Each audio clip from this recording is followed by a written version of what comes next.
Assalamualaikum warahmatullahi wabarakatuh. Selamat pagi anak-anak. Mari kita awali pembelajaran pada pagi hari ini dengan teks berita. Kita harus memperhatikan yang dinamakan dengan kaidah kebahasaan yang ada dalam sebuah teks berita. Yang pertama, dalam sebuah teks berita, apabila kita membuat teks berita, menulis atau kita sebagai wartawan, anak-anak sebagai wartawan, kita harus menggunakan bahasa yang menggunakan kalimat langsung.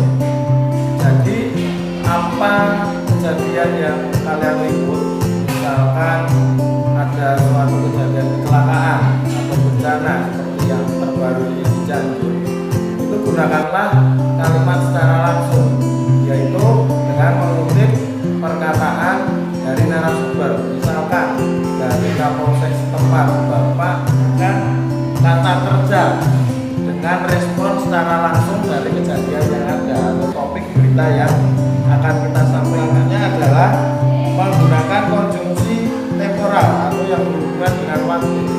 Disebutkan waktu, tempat, hari. Kalau tadi misalkan respon pemerintah setempat membangun tenda darurat, di mana tempatnya, waktunya diberikan, menggunakan kata kerja mental, yaitu yang mengarah pada seseorang yang menjadi narasumber. Seperti tadi Pak Guru sampaikan tanggapan fungsi, keterangan, waktu dan tempat. Tadi di awal juga sudah merujuk pada konjungsi temporal tadi. Waktu dan tempat itu disebutkan secara jelas dan terperinci.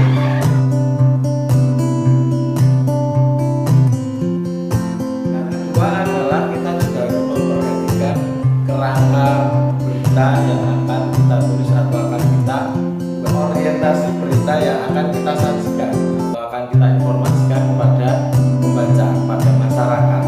Yang pertama tentu saja buat bagian pokoknya, bagian pokok berita itu pengenalan berita. Pokok berita yang akan kita sampaikan itu apa? Kita sampaikan peristiwanya, peristiwa intinya itu apa, kita juga harus berikan keterangannya adalah sumber berita. Kita tuliskan sumber berita.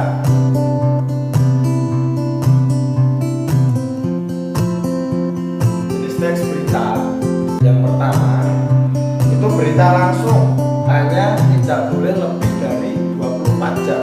Adalah berita opini. Berita opini ini memuat ide-ide, kemudian pendapat, hasil pemikiran, juga bisa dari komentar-komentar atau masis berita. Yang ketiga adalah berita interpretatif, atau di sini adalah ada sebuah berita atau fakta, kemudian dikembang adalah berita investigasi, berita yang didapat dari sebuah penyelidikan, mencari tahu, mengulik sesuatu. Berita mendalam. Nah, berita mendalam ini lebih terperinci lagi, jadi mencakup sesuatu yang lebih luas. Selanjutnya, silahkan anak-anak membuat kelompok maksimal 5 orang.